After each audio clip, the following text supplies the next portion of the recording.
Tuhan Yesus, Tuhan dan Juru Selamat kami, kehadiran-Mu memenuhi kami umat-Mu di tempat ini. Kami merindukan Tuhan dan kami membawa penyembahan syukur kami kepada Tuhan. Sebagai terima kasih kami sepanjang minggu Tuhan menyertai, memberkati, memelihara hidup kami. Layaknya Tuhan ipikan di sepanjang hidup kami. Diberkatilah kehadiran Tuhan di tengah-tengah kami. Diberkatilah kuasa Tuhan yang hadir memberkati kami. Diberkati di kami jumpa.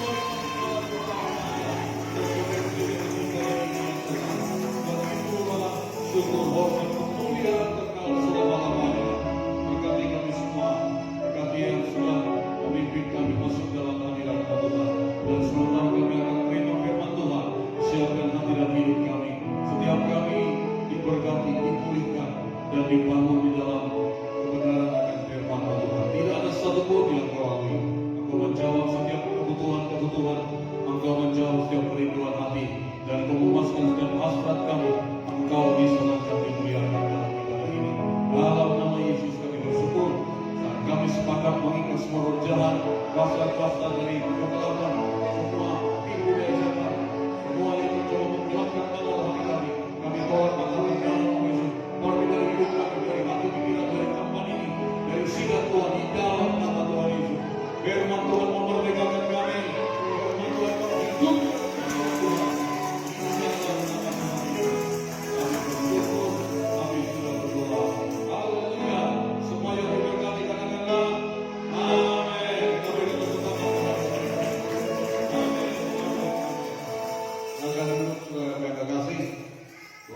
Memberkati kita semua. Salam misi Kristus. Salam sehat. Salam bertemu kembali dalam ibadah kita. Ibadah minggu gereja misi yang agung Palangkaraya di tempat ini. Ya saudaraku, saya percaya semua kita sehat. Yang suka cita katakan amin. Nah saudaraku, saudara yang mungkin agak jauh di belakang boleh isi kursi di depan ya, supaya jangan terlalu jauh. Bagi para singer choir, saudara sudah bisa duduk di depan semua, supaya kita bisa sama-sama diberkati dalam pemberitaan firman Tuhan ini. Baiklah saudara yang dikasih, kita akan masuk.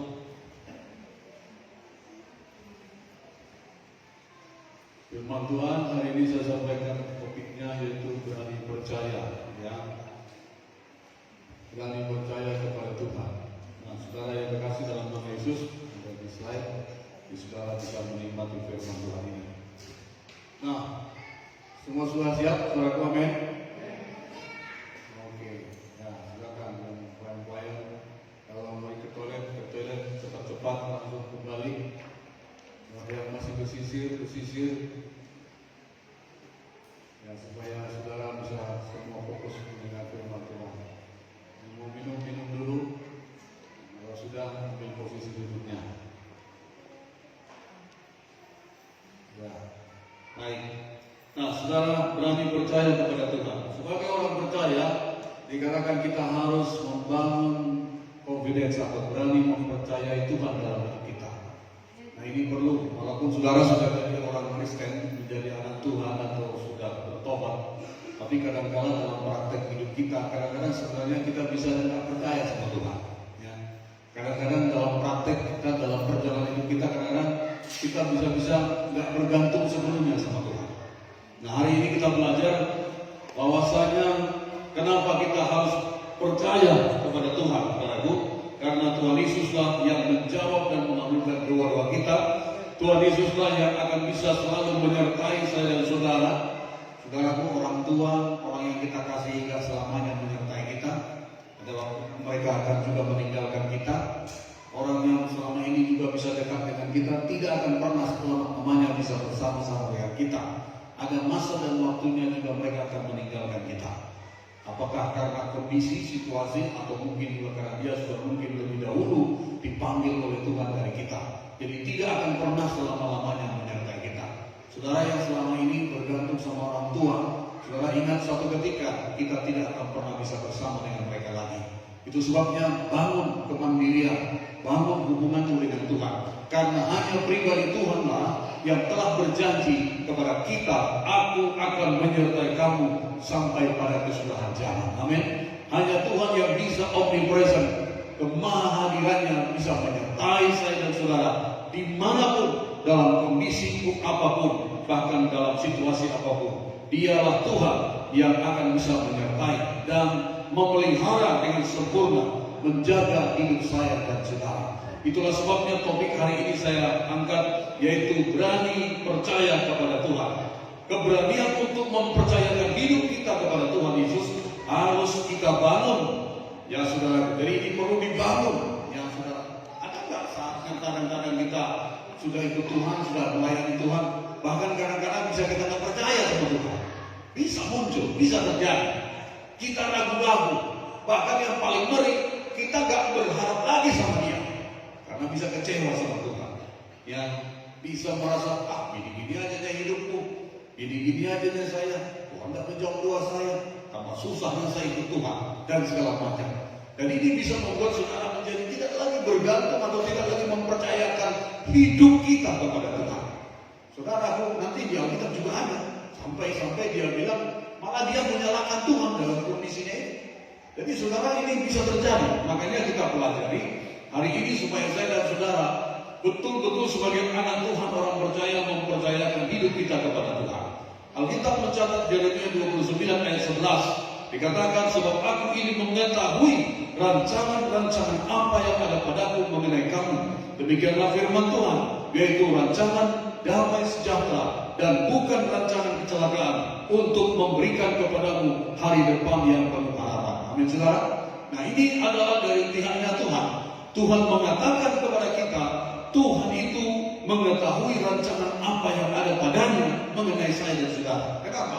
Karena Dia yang menciptakan kita, karena Dia yang menjadikan kita ada di dunia ini. Amin saudara. Bahkan lebih jauh dia katakan, Dia telah memilih saya dan saudara menjadi umatnya. Nah saudara, Dialah Tuhan yang mengerti jalan-jalan yang harus kita lalui, dan Dialah Tuhan yang bisa punya solusi untuk setiap tantangan, kesulitan, kesukaran yang kita hadapi.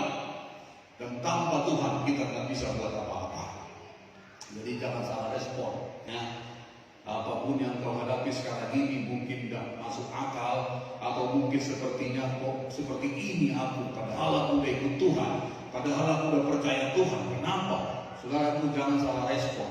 Sebab Tuhan bilang dalam segala sesuatu Tuhan turut bekerja untuk mendatangkan kebaikan bagi orang-orang yang mengasihi Tuhan. Amin.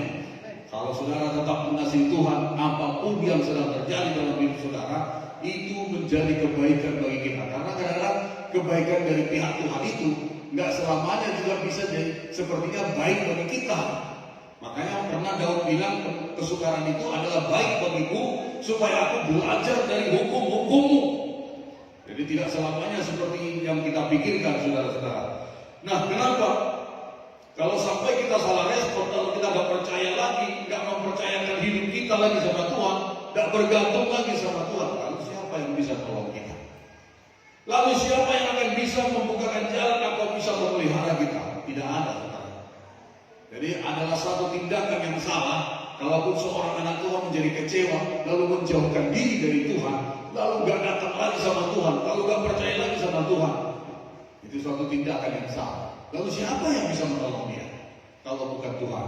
Maka firman Tuhan berkata, Yohanes 15 ayat 5, barang siapa tinggal dalam aku dan aku di dalam dia, ia berbuah banyak, sebab di luar aku kamu tidak dapat berbuat apa-apa. Amin. Saudara setuju ini? Amin. Kita tidak bisa buat apa-apa tanpa Tuhan. Saudara bisa buat usaha apa saja, saudara bisa buat dengan skill, kemampuan yang ada pada kita secara potensi manusia kita. Tapi kalau Tuhan tidak ada di situ, Tuhan berkata, di luar aku kamu tidak bisa berbuat apa-apa. Jadi kadang-kadang orang bisa nanti stres ketika dia berusaha dengan kemampuan secara manusiawi, lalu dia mentok, atau pada waktu itu dia menjadi tidak bisa berhasil. Nah, di situ kadang-kadang baru orang bisa mulai mengarahkan hatinya sama Tuhan. Jadi Tuhan sebenarnya nggak mau begitu. Ya, makanya Tuhan bilang, jangan menganggap dirimu bijak. Andalkanlah Tuhan dan Dia akan meluruskan jalan-jalan. Libatkan Tuhan dalam setiap perencanaan-perencanaan kita. Amin, saudara. Kenapa? Kalau Tuhan nggak ada di situ, hebat pun kita, bisa pun kita, nggak akan bisa, tetap nggak ada. Kenapa? Karena hanya Tuhan yang bisa membuat kita berhasil. Karena hanya Tuhan yang bisa menolong saya dan saudara bisa melewati kondisi-kondisi yang mungkin sepertinya sulit bagi kita. Dan itu memang harus kita alami, harus terjadi pada kita, harus mungkin kita alami dalam hidup kita, saudara. Tapi kalau Tuhan ada di situ, kalau saudara mempercayakan hidup kepada Tuhan, maka itu semua akan menjadi satu kebaikan bagi kita. Itu menjadi pengalaman-pengalaman yang baik bagi kita, sehingga saudara bisa berkata, Allahku luar biasa. Uberi kemuliaan. Kenapa? Karena kita tahu Tuhanlah yang bisa menolong saya dan saudara. Jadi jangan cari yang lain. Jangan andalkan kekuatan, jangan andalkan kemampuan, kebolehan, semua yang mungkin bisa kita lakukan. Saudara yang dikasih, hanya bersama dengan Tuhan. Kalau saudara renungkan ayat ini, memang betul di luar Tuhan kita tidak bisa berbuat apa-apa. Mazmur mencatat manusia dalam segala kegemilangannya tanpa pengenalan akan Tuhan itu diibaratkan seperti hewan yang akan dibinasakan. Jadi tidak ada artinya sama sekali. Dengan segala kegemilangan yang dia punya, tapi tanpa pengenalan dengan Tuhan, tanpa penyertaan Tuhan, maka itu menjadi suatu hidup yang sia-sia. Jadi saudaraku, maka tidak pernah dipermalukan orang yang mengandalkan Tuhan. Amin saudara. Apapun yang saudara hadapi hari ini, membuat saudara ragu-ragu, membuat saudara menjadi bimbang, membuat saudara mungkin tawar hati, mengeluh saudara. Bahkan mungkin setan mulai menyuntikkan pikiran kita dengan hal-hal serum-serum negatif. Nah, apalah kamu gunanya ikut Tuhan? Apalah gunanya kamu melayani Tuhan? Apalah artinya kamu percaya Tuhan? Orang sana nggak ibadah, nggak kebaktian, nggak doa pun lebih baik hidupnya dari kamu. Orang sana pun nggak doa, nggak doa syafaat, nggak misi sel, dia lebih diberkati dari kamu. Setan bisa menyuntikkan hal-hal itu kepada kita. Itu makanya anak Tuhan harus pikirannya pikiran Kristus seperti hari Minggu kemarin. Janganlah cuma memikirkan hal-hal dunia ini. Apa artinya seseorang memiliki dunia ini kalau jiwanya binasa, Tuhan berkata. Orientasi anak-anak Tuhan bukanlah seperti orientasi hidup orang-orang dunia lagi. Karena fokus saya dan saudara adalah hidup yang kekal, panggilan surgawi, bukanlah hidup yang sementara yang di dunia ini saja, saudara. Tuhan Yesus sudah mengatakan secara garis besar apa artinya seseorang memiliki dunia. Tidak akan pernah seseorang lagi bisa memiliki dunia. Jangankan dunia, Kalimantan Tengah pun tidak bisa dimiliki seseorang. Karena semua petak-petak sudah ada yang punya, saudara. Amin saudara. Petak danum semua saudara orang punya, makanya bisa berkelahi. Ayunku kuah, beken, punah ayunku perapihin, beken kuah, peting pasang. Karena sudah mau mengaku milik dia, punya dia. Begitu susahnya sekarang hidup ini, saudara. Tidak akan pernah lagi seseorang memiliki seluruh dunia ini. Tapi walaupun dia punya, dia miliki, dia dapatkan semuanya itu dengan kesenangan yang dunia ini. Kalau jiwanya binasa, nggak ada arti hidupnya, Tuhan berkata. Berbahagialah saya dan saudara yang sudah dipanggil untuk mengenal Tuhan. Sehingga hidup saudara, tujuan hidup saudara menjadi tujuan yang Tuhan mau. Dan hidup kita tidak menjadi sia-sia. Amin saudara. Jadi kalau Tuhan sudah memanggil saya dan saudara dan menjadikan kita umat kepunyaannya dan kita dibawa kepada panggilan, ingat tadi Tuhan berkata, aku mengetahui rancangan apa yang ada padaku mengenai kamu. Yang kurancangkan padamu bukan kecelakaan kebinasaan, tapi suatu masa hidup yang lebih baik, masa depan yang penuh harapan di dunia ini pun dan dalam dunia yang akan datang. Jadi saudara tidak perlu segan-segan menyerahkan hidup total secara total kepada Tuhan. Jangan ragu-ragu, jangan bimbang, saudara. Itulah sebabnya topik firman Tuhan hari ini, berani percaya kepada Tuhan. Dan itu nanti akan kita lihat dari tindakan-tindakan kita. Nah, kita mau masuk lebih lanjut, saudara. Bagaimana membangun kepercayaan kepada Tuhan? Bagaimana kita bisa membangun? Jadi itu perlu dibangun, ya. Perlu dibangun. Saudara perlu membangun keyakinan kepada seseorang. Saudara perlu membangun keyakinan kepada gembala sidang saudara. Saudara perlu membangun kepercayaan, keyakinan kepada pemimpin misi saudara. Saudara perlu membangun keyakinan, kepercayaan kepada pemimpin-pemimpin yang diangkat Tuhan pada saudara. Begitulah juga kepada Tuhan. Nah, langsung terus kita percaya sama dia. Karena ragu kita. Kadang-kadang curiga pula kita. Nah, itu masih bisa juga berlaku hal itu kita buat sama Tuhan. Karena kadang-kadang dengan kondisi yang bisa kita hadapi dalam hidup kita, saudara. Maka itu perlu dibangun. Semua berkata dibangun. Semua berkata membangun kepercayaan. Bangun kepercayaan kepada Tuhan. Yang pertama, apa yang harus kita sadari? Bagaimana membangun kepercayaan kepada Tuhan? Yang pertama, sadar bahwa kita anaknya. Saya dan saudara adalah anak Tuhan. Yang setuju katakan amin. Efesus 1 ayat 5. Ia menetapkan kita dari semula untuk diangkat menjadi anak-anaknya. Melalui siapa? Yesus Kristus, sesuai dengan kesukaan kehendaknya. Jadi Tuhan yang suka sama saudara. Makanya dia berkata, aku yang pilih kamu, bukan kamu yang pilih aku. Tuhan senang pada saudara. Aku yang memilih kamu, bukan kamu yang pilih aku. Dan aku menetapkan kamu supaya pergi dan menghasilkan buah. Di mana itu? Dia menetapkan kita dari semula untuk diangkat menjadi anak-anaknya. Bahkan Efesus 1 ayat 4 itu sebelum dunia dijadikan, Dia telah memilih saya dan saudara supaya kita menjadi umatnya yang kudus dan tidak bercela kepada Dia. Sesuatu yang tidak masuk akal kita.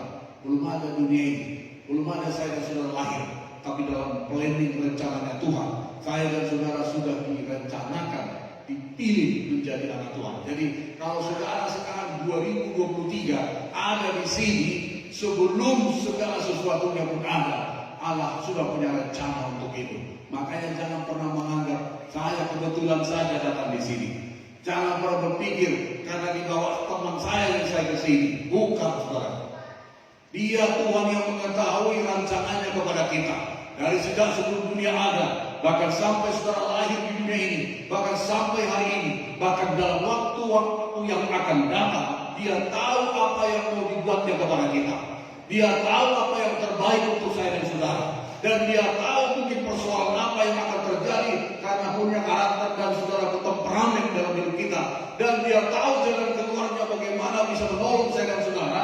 Itulah sebabnya dia berkata, di luar aku, kamu gak bisa buat apa-apa.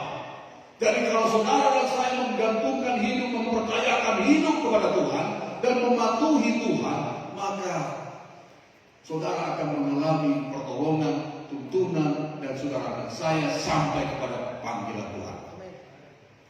Saudara dan saya adalah anak Tuhan. Amin. Kita adalah anaknya.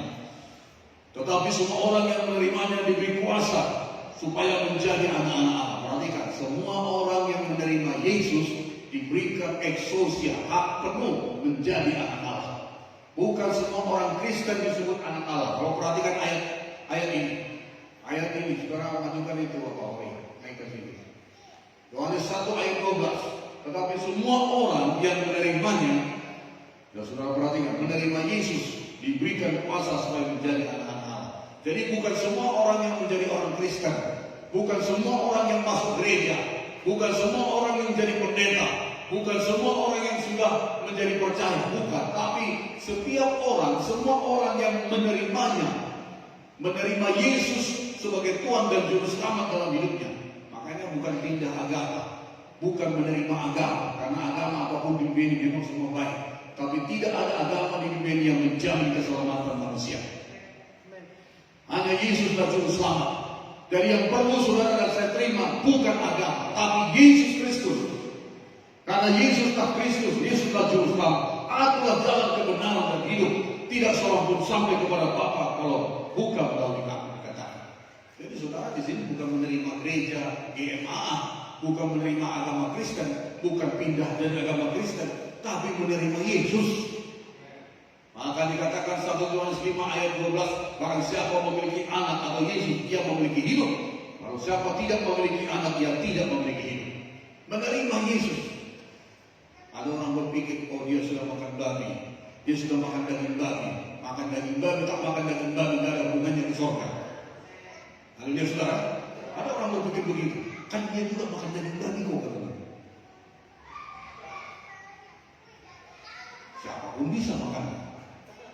Nah iya saudara, tapi makan itu atau tidak makan itu bukan itu. Mau dia makan daging babi tiap hari pun kalau berdosa mati ke neraka juga. Sebab bukan babi juru selamatnya. Amin saudara. Juru selamat itu Yesus. Orang nggak makan itu pun kalau percaya Yesus, terima Yesus, masuk surga juga. Amin saudara. Banyak pengertian begitu kan. Tapi dia seperti kita juga kok. Walaupun dia juga makan daging bawi katanya. Bukan itu ukurannya. Orang Kristen kok yang mengasihi kok nggak makan itu kok. Dia pelaku firman, dia masuk surga. Karena makanan tidak membawa kita ke surga. Makanan itu turun ke jamban, teman saudara. Jadi saudara supaya mengerti ya, jangan itu ukurannya. Ya kalau dia makan puji Tuhan, kalau nggak dia makan pun puji Tuhan juga. Yang penting dia terima Yesus dan pelaku firman. Yang mengerti katakan amin. Jadi terima Yesus. Masuk di gereja, jadi orang Kristen, tapi kalau nggak terima Yesus, nggak ke surga juga. Bisa nggak seperti ini? Jadi pendeta, tapi kalau nggak terima Yesus, nggak masuk surga juga. Bisa nggak? Masih bingung kan ya? Ada nggak di Alkitab? Lu si Nikodemus itu pemimpin agama. Eporus, ketua sinode, Yesus datang. Dia bilang kalau kamu nggak dilahirkan dari roh dan firman Allah, kamu nggak bisa melihat kerajaan surga.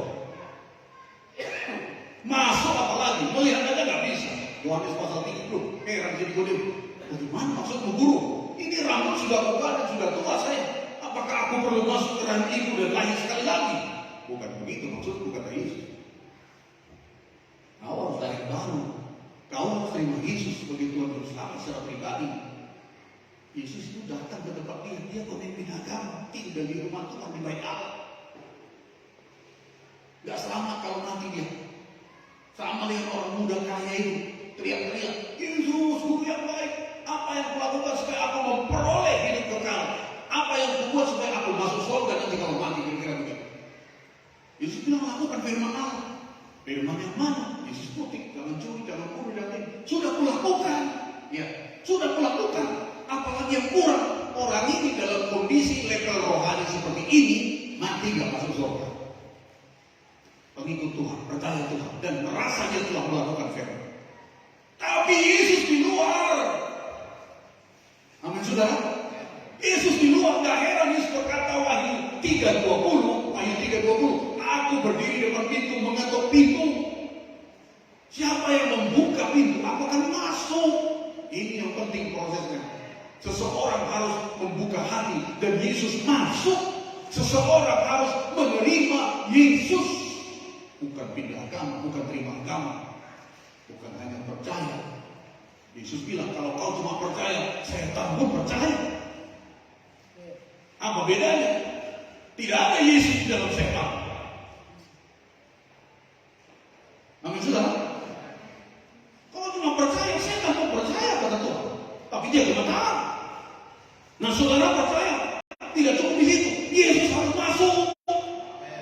Yesus harus berdiam dan memerintah dalam hidup kita. Dia memasang, menuntut, mengendalikan dari kita terima Yesus sampai nanti kita pulang. Yesus berdiam menguasai kita. Ini banyak orang Kristen bikin kalau rajin ke gereja jadi enggak. Siapa lebih hebat dari orang si Nikodemus? Apakah saudara lebih hebat dari pemuda kaya itu? Saudara dunia dia sukses.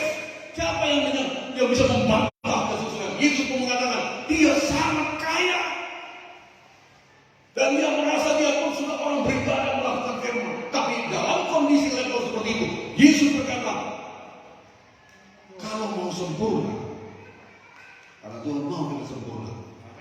Kekristenan kita harus berkembang terus, bertambah dewasa. Itu Roma 12 ukurannya 3 level kan?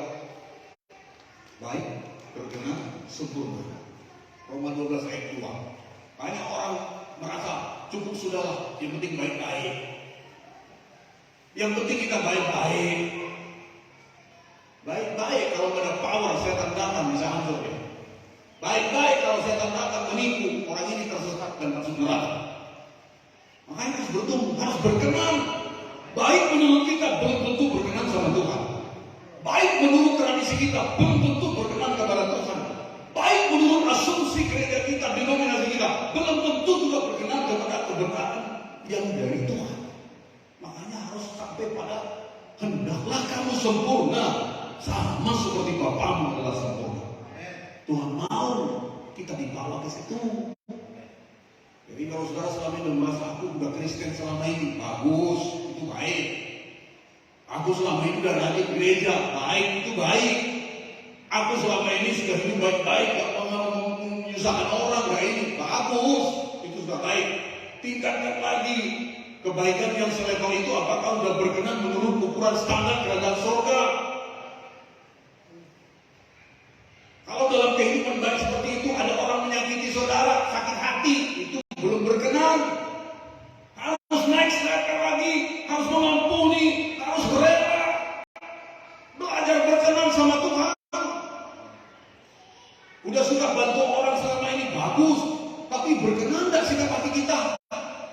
Apakah saudara tahu aku hebat sama dia, aku mau supaya dia harus naik lagi levelnya, harus berkenan. Dan setelah berkenan naik lagi.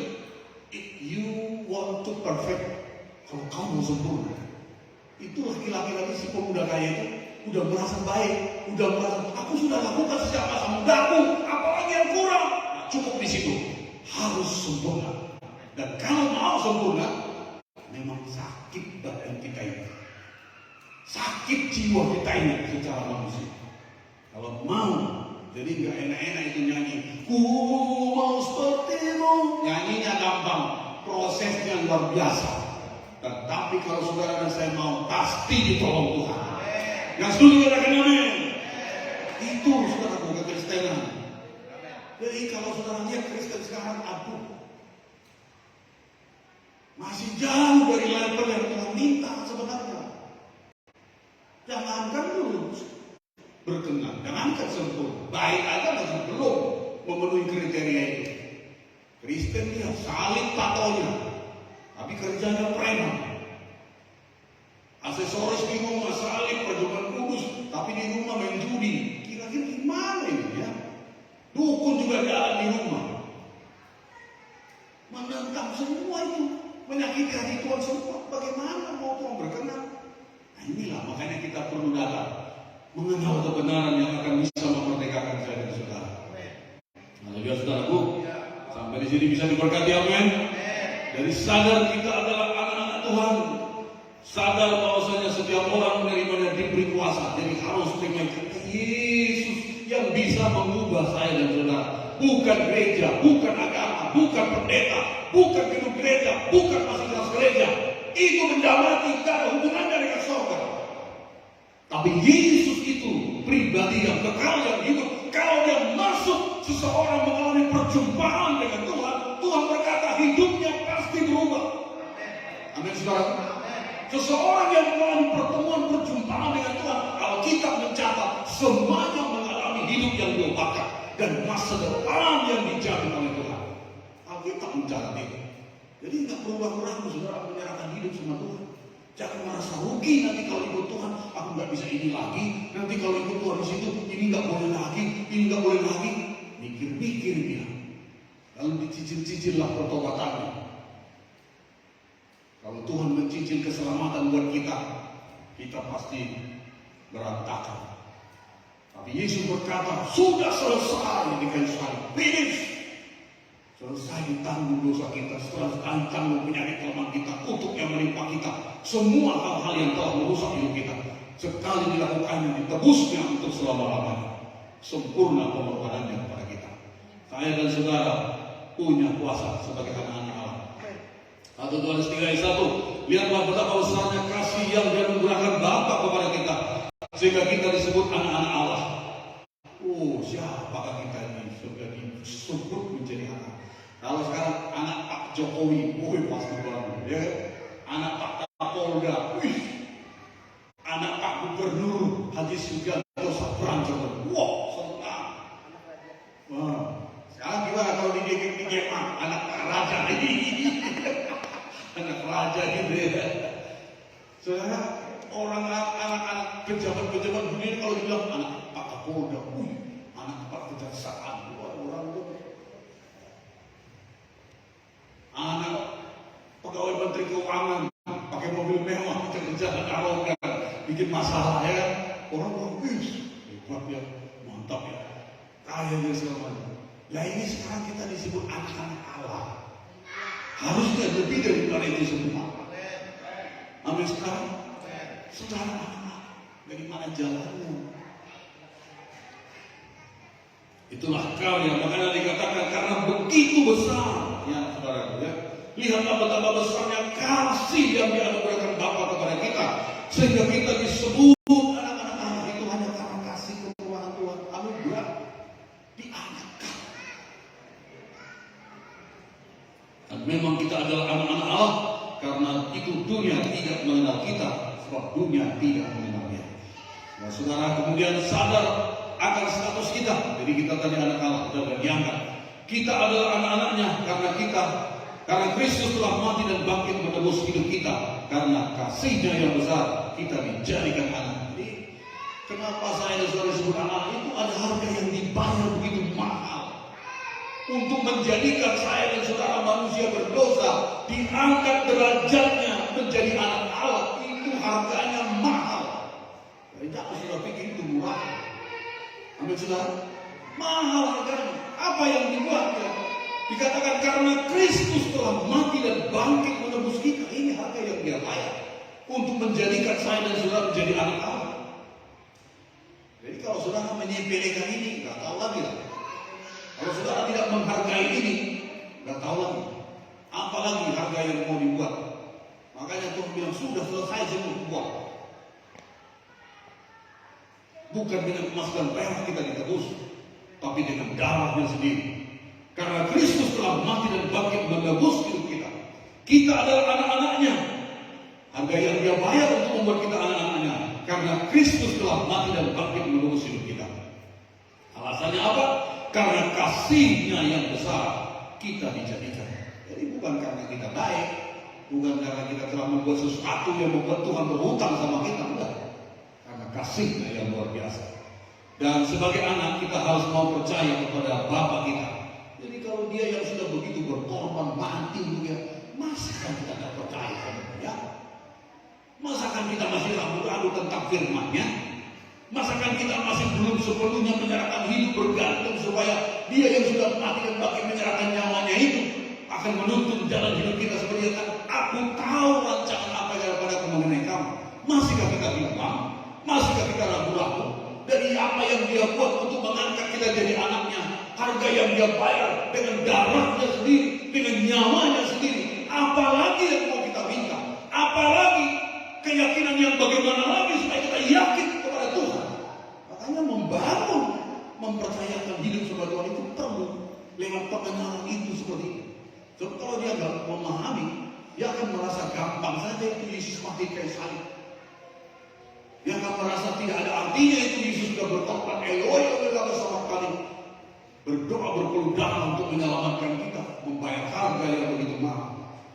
Nah saudaraku yang dikasih dalam nama Yesus, ini yang perlu ditanam. Jadi kita harus sadar Kristus itu sudah menebus kita. Sebagai anak kita harus mau percaya kepada Bapa kita. Percaya. Kalau Dia suruh kita melakukan firman, percaya. Kalau Dia suruh kita dimintanya waktu kita, talenta kita, apapun yang ada pada kita supaya untuk kemuliaan Dia, percaya. Karena Dia sudah lebih dahulu membuat sesuatu yang berharga. Dia sudah mengorbankan nyawanya kepada kita. Maka sebenarnya apapun yang kita buat untuk membalas itu nggak akan pernah bisa. Dengan apakah aku balas kasih-Mu Tuhan? Nggak akan pernah bisa. Tapi sebagai ungkapan terima kasih, pantaslah kita melakukan yang terbaik kepada Tuhan. Amin saudara. Dengan Bapa dunia ini ada perbandingan. Mati setuju? Adakah seorang daripadamu yang memberi batu kepada anaknya jika ia meminta roti? Gak ada. Ini adalah bapak yang punya anak. Kalau anak mau minta roti, Pak, milih wadah Pak, dan kau kasih batu. Gak ada kan? Gak akan ada. Atau meminta roti atau memberi ular jika ia meminta ikan, tidak ada. Jadi kalau yang jahat, bapak yang jahat, yang tahu memberi pemberian yang baik pada anak-anakmu, apalagi Bapamu yang di sorga, yang akan memberikan yang terbaik pada mereka yang meminta kepadanya. Jadi jangan ragu-ragu untuk mempercayakan hidup sama Tuhan. Jangan lagi saudara setengah-setengah. Sebagai anak, apa yang kita harus buat? Lakukan apa yang Tuhan mau, jangan menentang kehendaknya. Lakukan apa yang Tuhan kehendaki, tanda kita percaya kepadanya. Beberapa poin di sini dikatakan, haruskah engkau mengasihi Tuhan Allahmu dan melakukan dengan setiap kewajibanmu terhadap Dia dengan senantiasa berpegang pada segala ketetapannya, peraturan dan perintah. Tanda saudara percaya, tanda saudara mengasihi Tuhan, maka melakukan dengan setia kewajiban dan berpegang pada segala ketetapan-ketetapan Tuhan. Itu tanda percaya, itu tanda mengasihi Tuhan. Tidak ada bisa miss dari situ. Kemudian kalau kita percaya, kalau kita mengasihi Tuhan, kalau kamu mengasihi aku, kamu akan menuruti segala perintah-perintah. Akan dilihat dari aplikasi atau tindakan kita ketika kita dalam hidup ini mengikut Tuhan. Dari mana Tuhan ukur kasih kita kepadanya? Dari sejauh mana kita mengasihi Dia dengan cara menuruti segala perintah-perintahnya. Jadi jangan katakan aku mengasihimu Tuhan, tapi saudara menentang firman Tuhan. Jangan katakan aku mengasihimu, aku percaya kepadamu, tapi saudara tidak mau melakukan firman Tuhan. Tidak akan betul saudara. Kemudian apalagi yang Tuhan minta kita sebagai anak, tanda kita mengasihi dan tanda kita percaya kepadanya.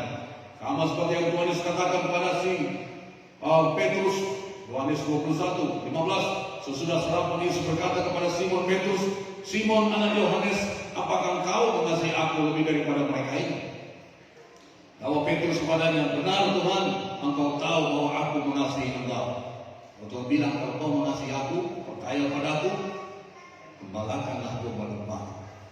Dari tanda sudah percaya, tanda sudah mengasihi Tuhan, layani Tuhan, muridkan jiwa-jiwa, beritakan amanat agung. Itulah tanda mengasihi Tuhan.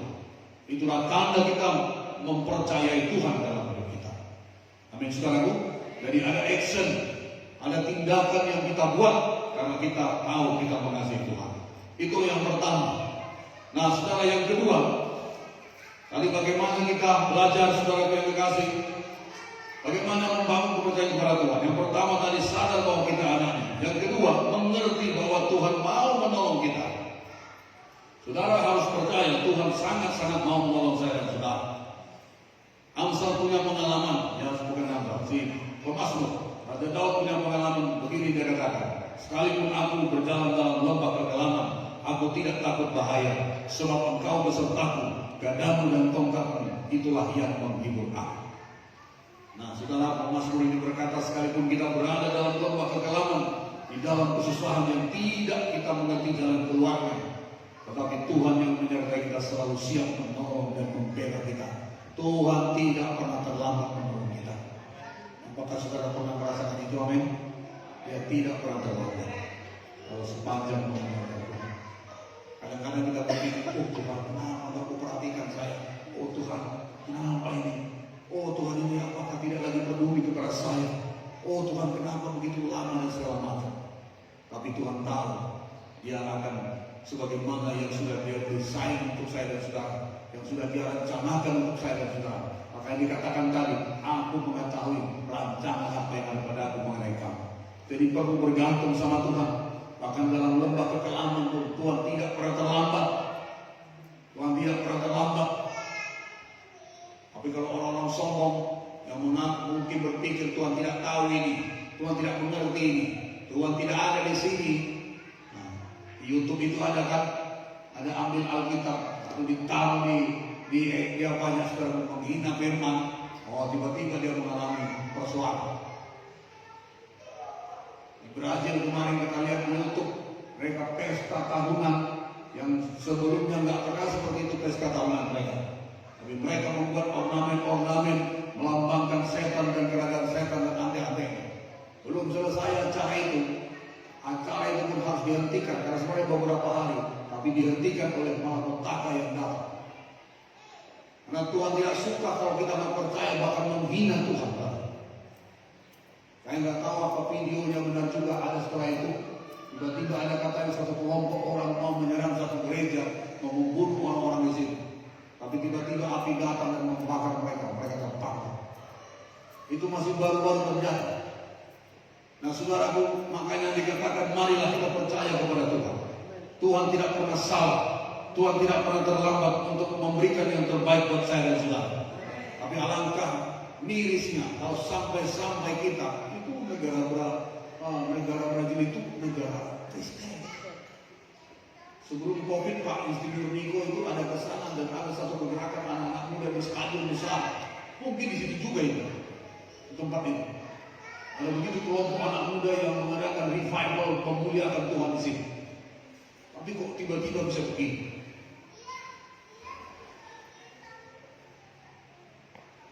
Nah, saudara gue yang terkasih, ya kalau saya heran Pak, orang Israel itu begitu dulu kan, keluar dari Mesir. Waktu keluar mereka dari Mesir, mereka merampas semua orang Mesir, emas mereka dan segala macam karena disuruh Tuhan. Tapi setelah keluar, belum semalaman, lalu menghadap laut Kulsum, laut merah. Mereka terjebak, ya kan? Lalu mereka bilang, Musa, bagaimana matilah kita ini Musa? Dan si Musa pun berdoa, Tuhan bagaimana ini? Tentara Israel sudah sadar, tentara Mesir sudah sadar dan mereka bangkit mengejar lagi orang Israel yang sudah keluar. 600.000 tentara 20 tahun ke atas, belum anak-anak orang tua, cukup banyak. Lalu Tuhan bilang, apa yang ada di tanganmu? Tongkat, ulurkan. Air terbelah, laut Kulsum terbelah. Lalu mereka lewat. Singkat cerita, setelah diseberang, persoalan mulai. Mereka memang menari-nari di sini, tapi tidak lama setelah itu mereka mulai bersungguh-sungguh dan tidak lama mereka menyembah patung berhala. Jadi gak usah heran ya, kalau ada tiba-tiba satu revival luar biasa, tiba-tiba bisa berbalik. Ini gambaran dari hati anak-anak Tuhan bisa juga terjadi. Bisa aja nanti di gereja, haleluya puji Tuhan katanya, pulang ke rumah karena kondisinya ini, lalu suasana atmosfer surga menjadi hilang, yang muncul menjadi atmosfer yang lain. Harusnya nggak boleh begitu. Saudara harus percaya penyertaan Tuhan. Saudara harus percaya dalam kesulitan pun jangan sampai melepaskan iman kita dari Tuhan. Jangan melepaskan iman dan kepercayaan kita. Amin. Amin saudara. Karena kadang-kadang Tuhan bawa kita ke satu titik yang sepertinya nggak kita sukai dan mungkin mengkhawatirkan seperti Daud ini. Sekalipun aku berjalan dalam lembah kekelaman, aku nggak takut bahaya. Jadi menjaga hati ini supaya jangan murtad, supaya jangan menolak, supaya jangan kecewa, dan supaya tidak lagi jangan sampai tidak mempercayai Tuhan. Itu hati itu perlu dijaga. Makanya pengkhotbah bilang jaga hatimu dengan segala kewaspadaan, karena dari situ terpancar kehidupan. Bisa nggak seperti itu? Bisa, Israel bisa kok. Baru lewat laut Kulsum, tentara Mesir semua mati tenggelam di laut. Mereka lewat di laut yang kering. Tuhan mengeringkan laut itu. Tapi sampai di seberang, mereka mulai meragukan Tuhan, marah-marah dan minta pulang ke Mesir, menyembah berhala lagi patung-patung. Jadi itu gambaran hati. Anak Tuhan juga bisa kadang-kadang begitu kalau gak waspada. Jadi luar biasa dalam ini, dalam keadaan kondisi seperti ini, seperti dalam lembah kekelaman, aku gak takut. Aku percaya pertolongan Tuhan. Nah ini yang penting, makanya mempercayakan hidup kepada Tuhan, berani percaya kepada Tuhan, walaupun dalam kondisi-kondisi yang sulit. Amin saudara. Tuhan tahu jalan keluar, Tuhan tahu waktu yang tepat bagi kita.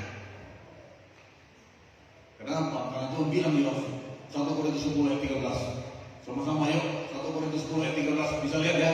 Sama-sama 2, 3 ya. Percobaan yang kamu alami ialah percobaan biasa yang tidak lebih kekuatan manusia. Sebab Allah setia dan karena itu Ia tidak akan membiarkan kamu dicobai melampaui kekuatanmu. Pada waktu kamu dicobai, Ia akan memberikan kepadamu jalan keluar sehingga kamu dapat menanggung. Ini janji Tuhan. Dia janji apapun yang mungkin kau alami, mungkin kau bilang aduh mau mati aku ini, aduh gak sanggup lagi aku ini, gak tahan lagi aku, aduh beratnya persoalan ini. Tuhan bilang menurut ukuran Tuhan itu biasa aja. Kamu bisa menanggung itu, kamu bisa melewati itu kalau tetap mempercayakan hidup sama Tuhan. Amin saudara. Dan Dia janji akan memberikan jalan keluar Ini janji Tuhan, akan ada jalan keluar. Makanya Daud bilang, walaupun dalam lembah kegelapan, aku gak takut. Karena gara tongkatmu menyertai aku. Cuma kadang-kadang kita karena udah putus asa, lalu kita bisa bertindak seperti orang Israel tadi. Oh, udahlah, gak tahu kita di mana Musa, gak tahu kita di mana dia, jangan-jangan udah mati pulang, ya udahlah, pulang lagi ke Mesir. Bukannya madu dan susu madu kita dapat di sini, penderitaan yang kita dapat di sini, langsung berubah hati. Gampang dia berubah. Nah, anak-anak Tuhan harus melatih hati. Amin. Berani percaya walaupun sepertinya tidak seperti yang kita harapkan, kondisi situasi yang sedang kita alami. Makanya iman mengalahkan dunia. Amin, saudara. Iman mengalahkan dunia. Apa yang ada di dunia? Persoalan, kesulitan, setan, penyakit, kekurangan, kemiskinan, semua hal yang mencuri, membunuh, membinasakan itu dari dunia. Dan Tuhan berkata, iman yang mengalahkan dunia. Saudara punya iman kepada firman Tuhan, percaya, mempercayakan hidup kepada Tuhan, mempercayakan hidup kita kepada janji-janji Tuhan. Itu yang bisa kita kerjakan. Nah, saudara yang kekasih, jadi tidak melebihi kekuatan kita. Kalaupun saudara merasa sekarang aku yang paling susah di dunia ini, aku paling menderita di sini, aku paling susah, persoalan paling banyak, itu menurut saudara. Kalau saudara lihat ke sana, di bawah sana masih ada yang lebih susah mungkin. Ya, saudara masih bisa datang di sini, masih bisa pakaian bagus, masih bisa beribadah, bisa kali naik motor atau apa segala macam, masih punya rumah, masih ini. Ada banyak orang yang lebih susah dari kita sebenarnya. Ada banyak orang lebih sulit hidupnya dari kita yang kita alami sekarang ini. Tapi kalau mereka pun masih bisa optimis, masih bisa bertahan, bisa berjuang, harusnya anak Tuhan lebih lama. Amin. Kenapa? Apa yang kita lakukan lagi? Surga sudah disediakan, keselamatan sudah diberi, hidup yang akan datang sudah dijamin. Bahkan dalam dunia di mana kita ada sekarang, walaupun persoalan ada, memang ada, tapi Tuhan janji itu gak lebih dari kekuatanmu. Aku menyertai dan aku akan berikan jalan keluar sehingga kau menang. Yang perlu kau jaga hatimu jangan melenceng. Yang perlu kau jaga hatimu jangan berpaut pada yang lain. Walaupun menderita, walaupun susah, walaupun sakit, walaupun miskin, belum datang berkatnya, jangan melenceng hatimu. Percayakan hidupmu kepada Tuhan. Amin, saudara. Karena nanti ada masanya itu berlalu. Amin. Siapa itu ada penyanyi? Badai pasti berlalu. Itu ya. Orang dunia ini tahu badai itu gak selamanya badai terus. Ada waktunya dia berlalu. Nah, ketika saudara badai bertahan, tetap percaya, tetap mengasihi Tuhan, tetap melakukan firman, tetap datang sama Tuhan, itu pasti berlalu. Ada waktunya itu berlalu dan kita lewati. Lalu Tuhan sediakan mati dulu, dikubur dulu, mati baru bangkit. Konsepnya Tuhan begitu. Kalau gak mati apa yang bangkit? Setelah bangkit baru dimuliakan. Kita pun baru begitu prosesnya. Mati siapa kita dulu, mati kesombongan kita dulu, mati daging kita, mati semua impian-impian kita yang jauh dari Tuhan. Baru nanti diangkat, baru dipermuliakan, baru nama Tuhan dipermuliakan. Kalau enggak, daging kita masih hidup, diangkat, dipermuliakan, bikin malu dan sama Tuhan. Kesombongan kita masih belum dikubur, kalau kita dipercayakan, diangkat, bikin malu dan bersama kerajaan surga. Itu konsepnya. Jadi kalau saudara sekarang mengalami, Tuhan mau kubur kesombongan kita, Tuhan mau kubur siapa kita, Tuhan mau kubur semua janji kita, Tuhan mau kubur semua impian-impian yang menjauhkan kita dari Tuhan. Ketika kau percayakan diri Tuhan angkat saudara, engkau tetap berkata semuanya karena Tuhan. Nggak ada kesombongan lagi, nggak ada keangkuhan lagi. Itu makanya kalian yang melayani di sini kalau diajari pun, ya gitu aja.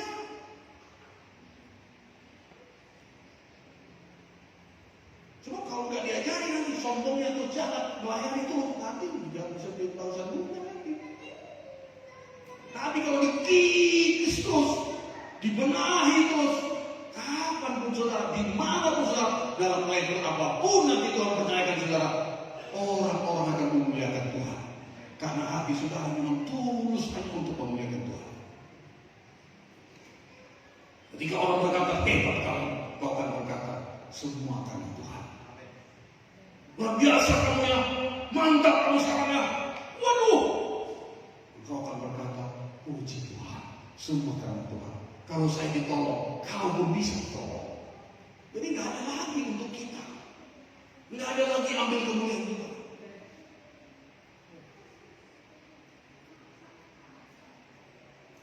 Ya, amin saudaraku. Bisa mengerti sampai di sini ya, amin saudara. Jadi akan ada jalan keluar. Ikuti terus Tuhan. Sekarang rasanya sulit, susah. Aduh, mungkin ekonomi keuangan pekerjaan susah, sulit. Tak apa-apa. Yang penting kalau ada di tracknya Tuhan. Yang penting saya dan saudara ada dalam jalurnya Tuhan. Kalau udah susah, udah sulit, jauh dari Tuhan pula. Aduh, ini yang masalahnya. Sudah susah, sudah sulit, sudah banyak persoalan, banyak pergumulan. Kita juga jauh dari Tuhan. Kita juga menjauhkan diri dari Tuhan. Dan siapa yang nolong kita? Ada gak orang percaya begitu anak Tuhan? Orang sadar pikirannya, aduh, ini hidupku nggak ada yang masalah aku ditolong, aku gini-gini aja. Udah, malas ibadah, malas doa, malas baca firman, nggak kemana-mana lagi. Pokoknya mandek. Kalau begini, kira-kira pertolongan dari mana? Apakah akan berubah? Waktu kegagalan. Justru kita punya pergumulan seperti Daud. Lembah kekelaman, aku tidak takut bahaya. Gadamu tongkatku menyertai aku Tuhan. Dan aku akan tetap tinggal di rumahmu seumur hidup, memuliakan Tuhan. Ini hatinya dari Daud. Tidak akan pernah aku menjauh darimu Tuhan. Tidak akan pernah aku tinggalkan Tuhan. Walaupun susah, tetap percaya kepada Tuhan. Ini yang perlu dibangun. Dan terus yang baru dibangun. Firman dikatakan setan itu bagaikan singa mau berkeliling ingin menelan setiap orang yang dapat ditelan. Jadi nggak pernah. Cuma kalau sudah tetap maju, tetap percaya, tetap melakukan firman, setan nggak bisa ngejar saudara. Tidak akan pernah ketemu. Makanya Tuhan berkata, berlarilah begitu rupa. Kerjakan keselamatan kita dengan takut dan gentar. Kalau berdosa, bertobat. Kalau ada hal-hal yang salah, cepat bertobat. Bangkit lagi, bangun lagi, berlari lagi. Memang gak mudah ya. Dan tidak selalu mulus. Tapi kita perlu membangun kepercayaan kita kepada Tuhan. Yang akan selalu menyertai kita dalam menghadapi setiap pergumulan-pergumulan kita. Dan Tuhan telah memberikan satu ketentuan. Bahwasanya saya dan saudara harus menang dari semuanya. Lebih daripada pemenang-pemenang. Ayat ini ditulis kepada kita Roma. Roma waktu itu dalam kekuasaan Roma ya. Jadi orang-orang Kristen sangat ditekan, dianiaya, dibunuh, dibantai, dibakar, dibuat jadi penerang obor, disiram teror, dibakar, dibikin di barisan pacuan kuda, dilaga dengan gladiator. Itu sampai sekarang masih ada gedungnya di Roma, bekasnya itu. Ngeri orang Kristen itu. Ada yang dikubur massal, tapi mereka tidak mengeluh, tidak mundur ikut Yesus. Makanya Raja Roma itu heran, ada apa dengan orang Kristen di sini? Kok sudah dianiaya, dibunuh begitu, masih tetap bersukacita memuji Tuhan? Itulah ayat ini timbul, aniaya, kelaparan, bahkan pedang sekalipun, maut sekalipun, tidak akan bisa memisahkan kita dari kasih Tuhan. Nah, ini hebat, sudah tingkat level sempurna iman mereka. Luar biasa. Ini kalau cuma gerimis saja hari Minggu sudah memisahkan kita dari Tuhan di waktu Minggu, masih jauh bro. Haleluya, masih jauh. Jadi jangan bilang walau badai silih berganti, itu bukan badai, gerimis bro.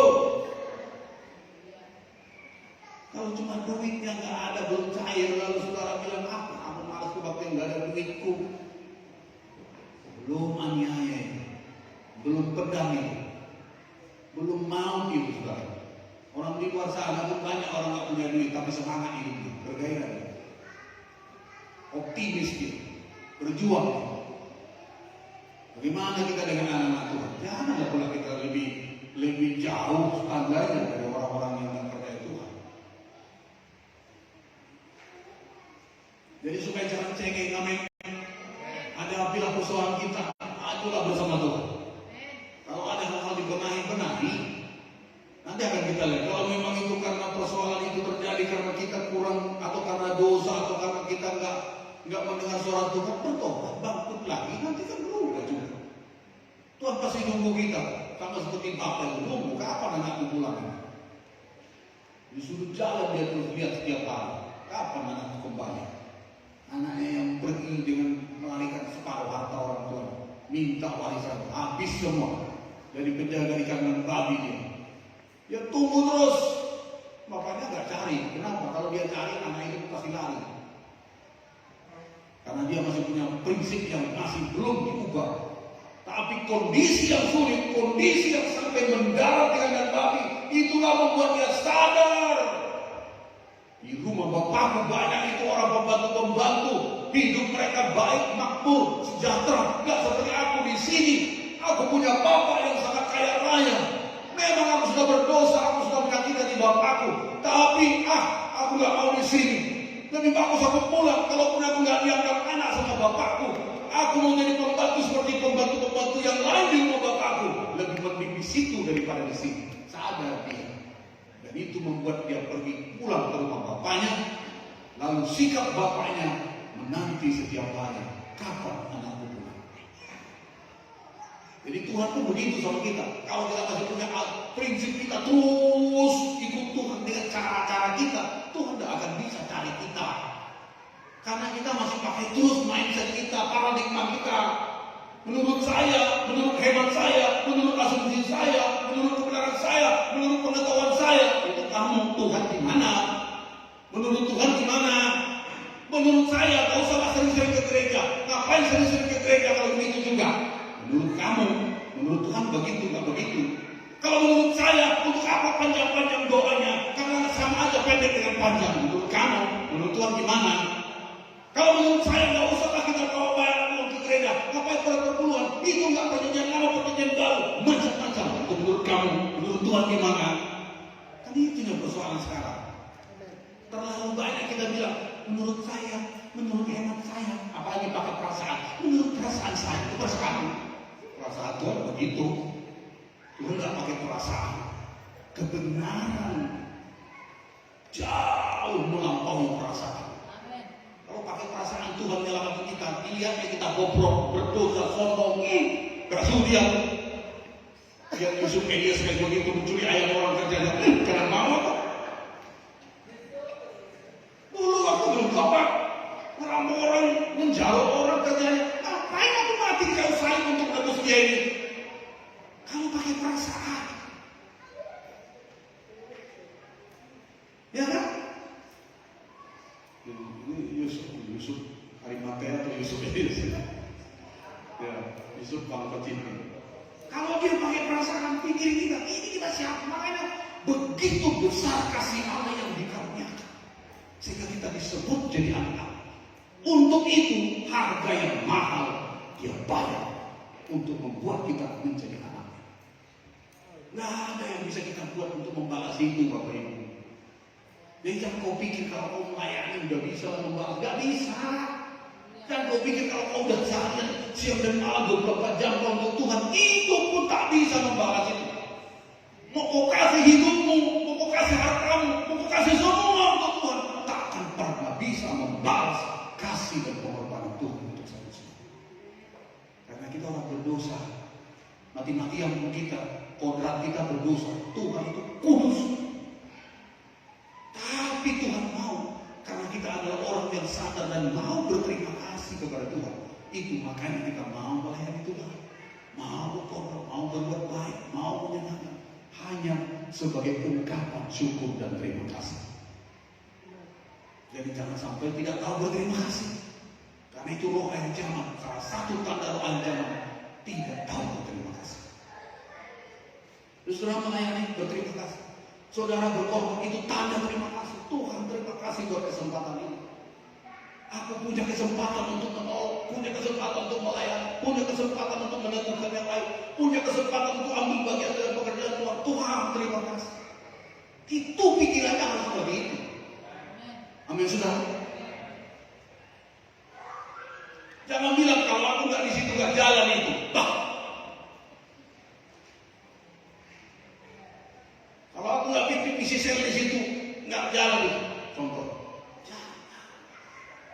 Jangankan saudara, saya atau siapapun yang mungkin merasa dia hebat, tanpa mereka pun Tuhan bisa mengerjakan karena dia adalah Tuhan yang bisa buat apa saja.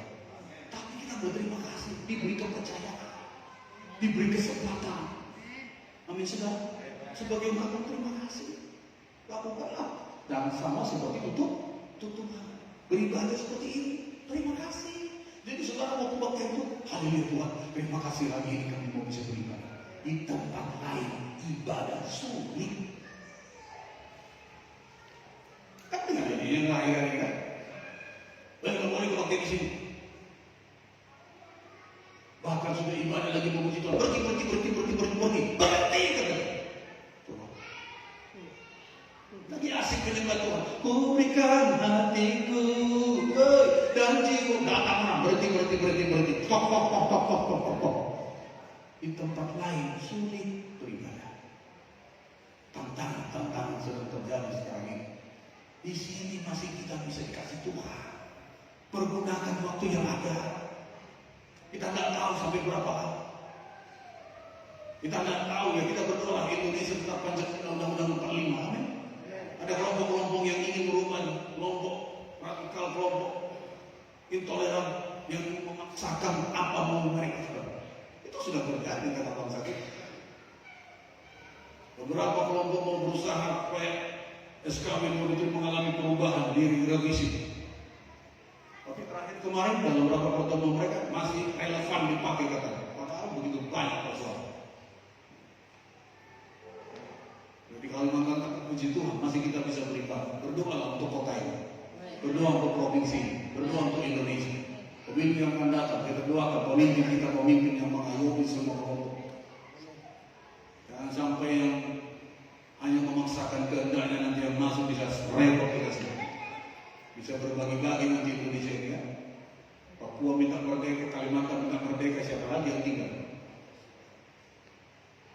Kita doakan Indonesia tetap utuh karena Tuhan mengasihi kita. Dalam kondisi seperti ini, saudara yang kasih, ada pernah pengalaman Daud. Daud sangat terjepit karena rakyat mengatakan hendak melempari dia dengan batu. Seluruh rakyat itu telah pedih hati masing-masing karena anaknya laki-laki dan perempuan.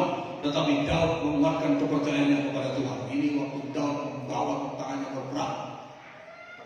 Ketika mereka meninggalkan anak istri mereka di rumah, ada musuh yang datang lalu merampas mereka, membawa, menanam semua istri, anak dan semua kambing domba mereka. Sedangkan mereka ini adalah kelompok anak buah Daud yang dikejar-kejar oleh Saul, harus melarikan diri untuk menyelamatkan. Dan mereka sedang berperang untuk membantu orang Filistin. Pada waktu itu semua sudah habis dan Daud sendiri pun terjebak. Karena anak buahnya pun sudah mulai menyalahkan dia. Gara-gara kamulah kita susah. Gara-gara kamu anak istri kita tertawan. Tidak ada lagi pengharapan. Tidak ada yang membela dia. Tapi apa yang dia buat dan yang perlu kita buat, dikatakan Daud menguatkan kepercayaannya kepada Tuhan. Dalam kondisi seperti itu, ketika semua rasanya tertutup pintu, ketika semua rasanya tidak ada yang membela, tidak ada yang memihak, tidak ada yang memperhatikan, tidak ada yang mempedulikan, sepertinya dunia ini sudah gelap semua. Dan biasanya kalau orang nggak punya pengharapan seperti ini, dia akan bilang lebih baik aku mati saja. Orang pasti bisa bunuh diri, orang pasti bisa mengakhiri hidupnya. Tapi Tuhan, Daud tidak seperti itu. Daud menguatkan kepercayaannya kepada Tuhan. Inilah yang harus kita buat. Ketika setan menunjukkan padamu kau yang gak bisa berubah, kau paling susah ini segala macam, dan sepertinya tidak ada yang memperhatikan kita. Sepertinya hidup kita tertekan, gelap semua, tidak ada pintu yang terbuka. Hal yang sama kita buat, menguatkan kepercayaan kita sama Tuhan. Amin, saudara. Dan itu pesan Tuhan. Kuatkan dan teguhkan hatimu dengan sungguh-sungguh. Bertindak hati-hati dengan segala tertulis di dalam hukum yang telah kuperintahkan padamu oleh hamba-Mu Musa. Jangan menyimpang ke kiri ke kanan. Berapa banyak anak Tuhan, anak muda, gara-gara hanya sahabat nunggu janji Tuhan, yang penting menikah saja. Berapa banyak anak-anak muda, anak-anak Tuhan, karena merasa doanya gak dijawab, merasa dia belum ketemu, dan dia berpikir ya udahlah ada tawaran dari si doi, yang penting menikah. Padahal setelah dia menikah gak bisa ibadah, gak bisa melayani, gak bisa lagi segala macam. Untuk apa? Padahal menikah untuk memuliakan Tuhan. Menikah itu harus karena itu firman Tuhan. Tapi ada dulunya dia sudah melayani jadi hamba Tuhan, dia bahkan menyerahkan diri jadi hamba Tuhan. Karena merasa doa belum menjawab, tiba-tiba ada tawaran setan. Setan menawarkan itu. Ditawarkannya seorang pemuda. Lalu dia pikir, ya udahlah, mungkin inilah jawaban.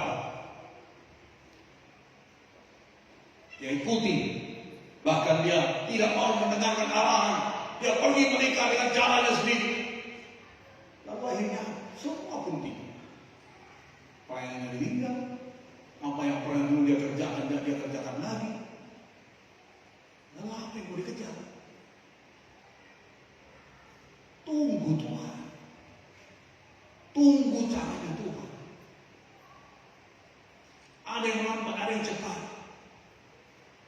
Tapi jangan karena saudara buat keputusan, karena ingin saudara menggapai apa yang saudara mau, tapi mengabaikan semua apa yang masih Tuhan harus suruh kita kerjakan.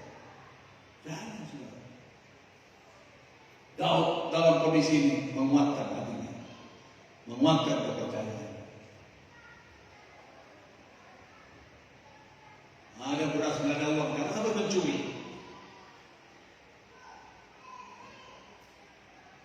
Kalau memang perlu puasa.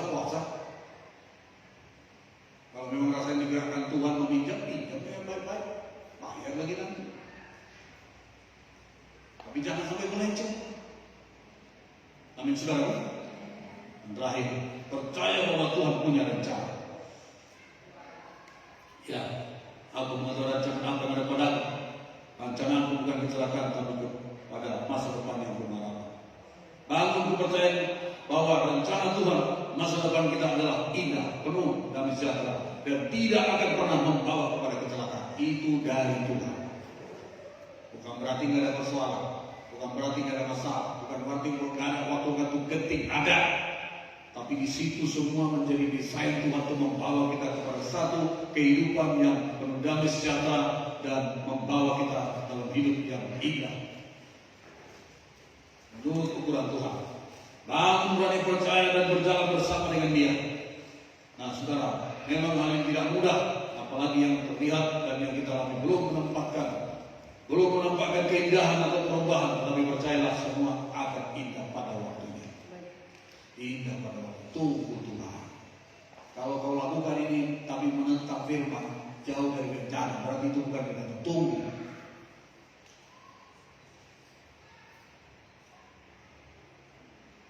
Jangan korbankan pengikutan kita selama ini hanya gara-gara hal yang sedikit lalu semua menjadi rusak.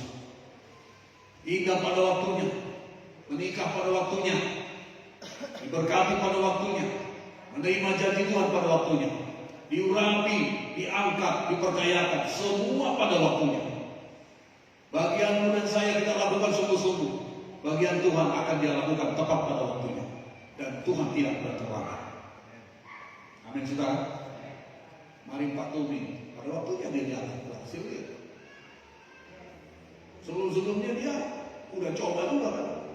Tapi memang bagian dia harus terus. Pokok bilang lu tak kerjakan apa yang bisa kamu kerjakan, karena kamu nggak tahu mana yang berhasil. Tangan kiri atau tangan kanan. Yang penting kamu buat usaha. Tuhan bilang begitu.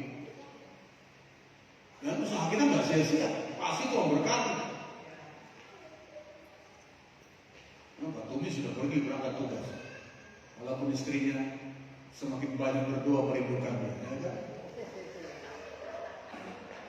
Roh Kudus, oh rala masa, oh rala masa, oh tolong, ya. Dan itu kan membuat semakin rohani kan? Kalau nanti dekat-dekat sedikit pak, ini pak. Kalau jauh begini, apa mau dibilang? Pak nggak berdoa. Oh Tuhan, itu baik. Pada waktunya yang terakhir, jangan kecewa sama Tuhan. Siapa yang pernah kecewa sama Tuhan? Tuhan, jujur, yang pernah kecewa sama Tuhan. Yang pernah kecewa sama Tuhan, Tuhan, jujur. Ya. Bisa. Coba kita baca satu ayat ini. Ada di slide di depan, pernah lihat? Sama-sama. 2 Raja-Raja 6:33. Ya, Raja Israel Yoram ini. Raja Yoram, anaknya Raja Ahab. Sama-sama kita baca 2-3. Selagi ia berbicara dengan mereka, datanglah raja mendapatkan dia. Berkatalah raja kepadanya, sesungguhnya malapetaka ini adalah daripada Tuhan. Mengapa aku berharap kepada Tuhan? Ini Raja Israel. Israel mengalami kekeringan sampai ada ibu-ibu yang motong anaknya, lalu mereka masak, lalu mereka makan. Saking kekeringan di Israel 3,5 tahun pada waktu. Dan ketika berita ini sampai kepada raja yang memoyakkan pakaian, dan dia bilang ini gara-gara Nabi Elisa akan kupenggal kepalanya. Coba. Dan ketika Elisa sedang berbicara pada tua-tua pada waktu itu, Elisa bilang, bentar lagi itu bumi itu akan datang, cegat dia yang kamu suruh masuk. Dan betul, tiba-tiba raja itu muncul dan dia bilang, ini yang dia katakan. Berkata raja kepada, sesungguhnya malapetaka ini adalah daripada Tuhan. Mengapa aku berharap kepada Tuhan lagi? Ini namanya kecewa berat. Ini raja orang Israel percaya. Tapi karena melihat kondisi di Israel yang begitu sangat mengerikan, sampai ada orang tua yang memasak anaknya karena tidak ada lagi makanan, muncul lagi. Ini gara-gara Tuhan.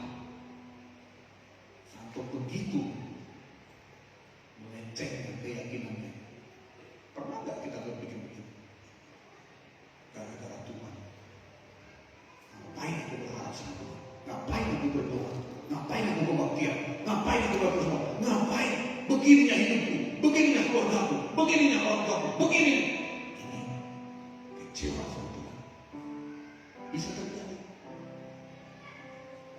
Padahal sebenarnya, kenapa bisa begitu? Dia nggak tanya. Jadi ini orang kecewa berat karena dia hanya memikirkan dari sisi kepentingan dia. Merasa doanya nggak dijawab, merasa keadaannya nggak berubah, merasa kerajaannya nggak ditolong. Tuhan ini kok begitu?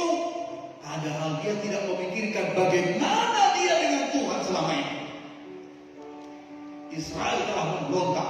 Israel menyembah berhala-berhala. Israel tidak lagi mengikuti apa kata Tuhan. Lalu terjadilah kesulitan, kesukaran, penderitaan, dan kekeringan yang hebat. Lalu Tuhan bilang apa? Coba lihat ayat berikut. Oh, di sini nggak saya buat.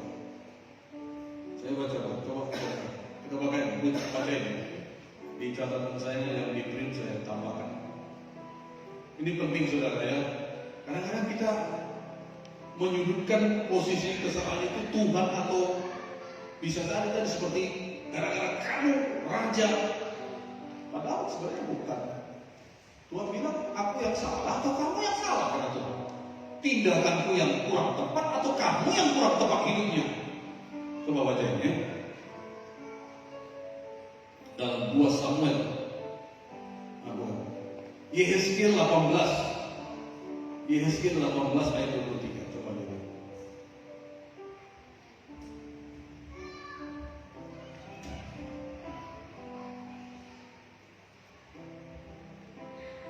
Yehezkiel 18 ayat 23. Ya.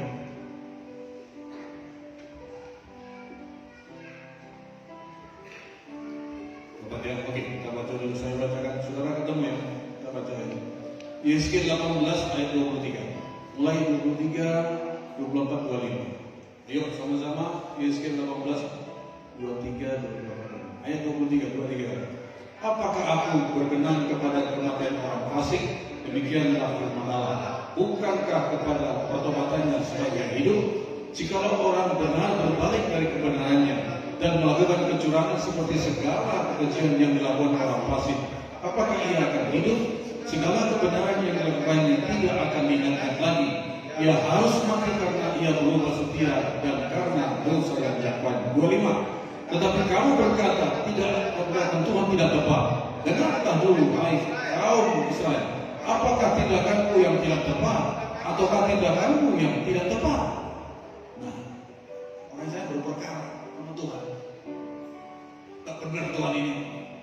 Masa kami orang benar, masa kami umat Tuhan dihukum begini susah dan segala macam. Apaan ini? Gak tepat tindakan Tuhan ini. Protes sama Tuhan. Lalu Tuhan bilang, kamu yang tidak tepat atau aku yang tidak tepat? Apa sih maksud Tuhan itu? Kamu mengatakan kamu orang benar. Kalau kamu orang benar, orang percaya. Kalau kamu berbalik melakukan dosa kejahatan, ya kan kamu akan dihukum. Aku memang tidak menghendaki orang berdosa itu mati dihukum. Tapi kalau orang berdosa berbalik, ya dia memberkati. Tapi kalau kamu menganggap kamu orang benar, tapi kamu hidup dalam kejahatan, ya hukuman menimpa kamu. Dan sekarang yang mana yang betul? Kamu bilang tindakanmu tidak tepat. Tindakanmu yang tidak tepat, kata Tuhan. Kamu susah begini, kamu sulit begini, kamu mengalami kesukaran begini, ya karena kamu akibat dosa dan pelanggaran. Kira-kira begitu. Jadi kalau sampai tadi dia protes sama Tuhan, dadah-dadah, sebenarnya karena bangsa itu sudah menyembah berhala, berbalik setia dari Tuhan, lalu muncul persoalan. Tapi dia bilang, ini salahnya Tuhan. Ngapain aku berdoa? Ngapain aku berharap sama Tuhan? Jangan seperti itu. Lebih bagus kita renungkan bagaimana aku selama ini, bagaimana aku buat sama Tuhan selama ini, bagaimana kesetiaanku, bagaimana ketaatanku, bagaimana kesungguhanku, bagaimana keseriusanku, bagaimana ketergantungan hidupku sama Tuhan selama ini. Beda dengan Daud.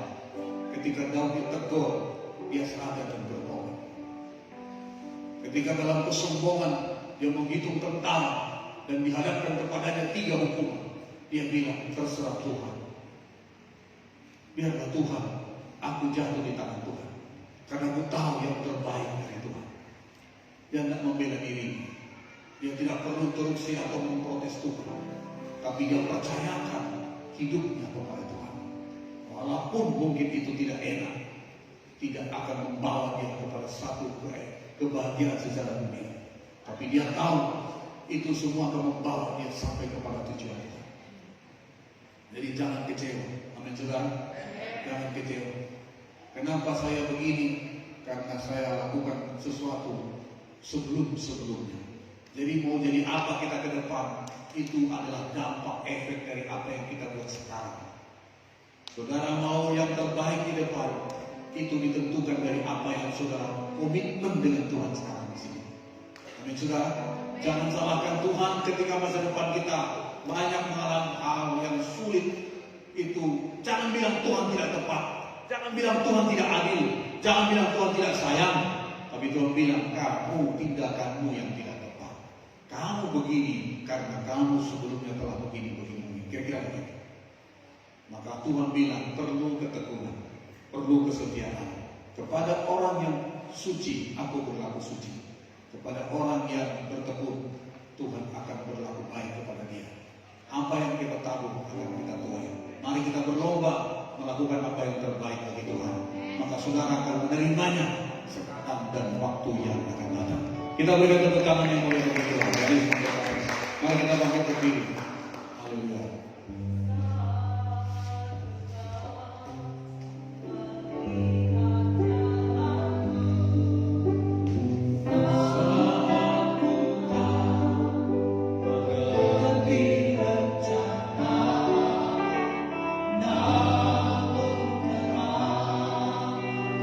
Pegang janjimu.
Tapi hari ini kami belajar jalan-jalan mulai yang benar, ya Tuhan.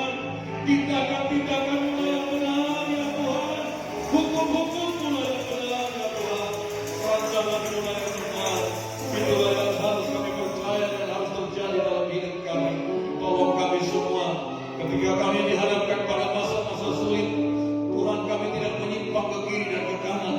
Kami tidak perlu menyalahkan siapapun, dan kami tidak perlu menyesali perjalanan hidup kami di dalam Tuhan.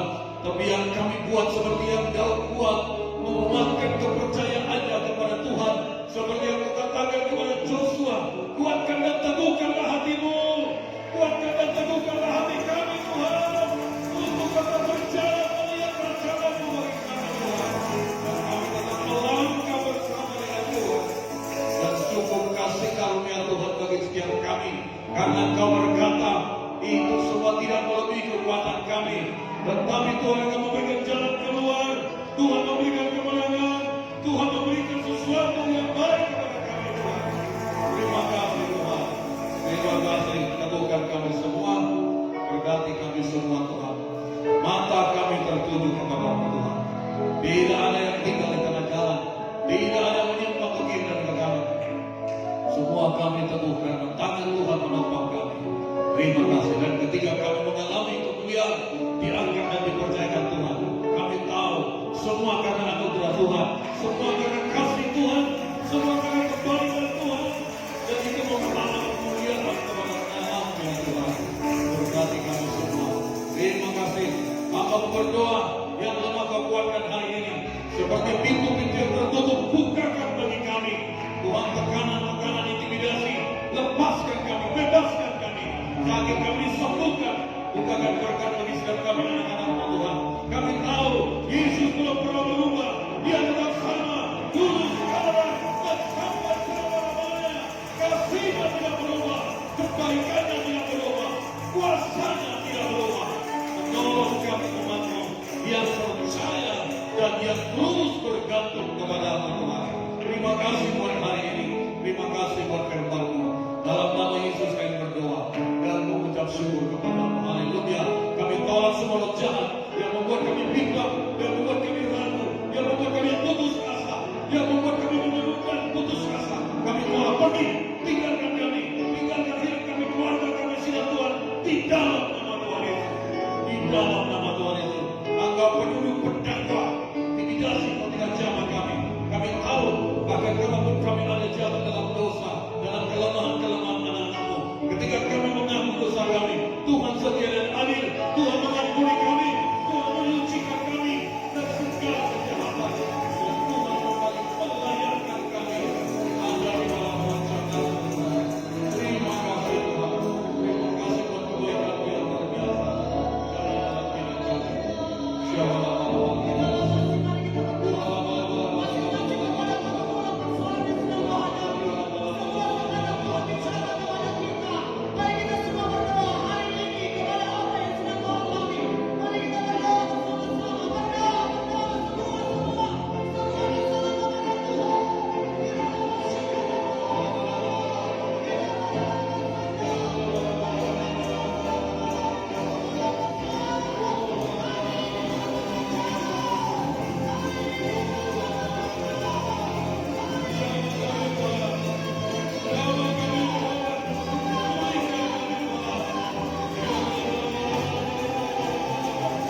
membuat hati kami terus bersyukur kepada Tuhan. Sebab Tuhan itu baik, bahwasanya untuk selama-lamanya kasih setianya kepada kami. Terima kasih Tuhan, terima kasih. Dalam nama Yesus kami bersyukur. Semua yang diberkati